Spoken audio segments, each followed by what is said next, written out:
Все вокруг раздражает, и ни на чем не могу сосредоточиться.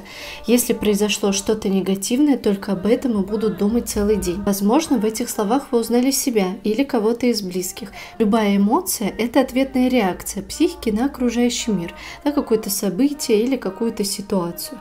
У каждой эмоции есть своя функция, то есть то, для чего она нужна. Например, в годовщину ваших отношений ваш партнер решил, что пойти пить пиво с друзьями будет намного прикольнее, чем провести время с вами. И что вы испытываете? Обиду. Обида – это очень важная эмоция и совсем не детская или глупая, как это принято считать. Она сигнализирует о том, что ваша граница нарушена, что вы чувствуете себя неважным и ненужным, что с вашими чувствами не нужно считаться. И да, обида – это неприятная эмоция для того, чтобы вы точно отреагировали на ситуацию и пришли к какому-то решению. И чтобы эмоция не мешала в других сферах вашей жизни, важно пропустить ее через 4 шага.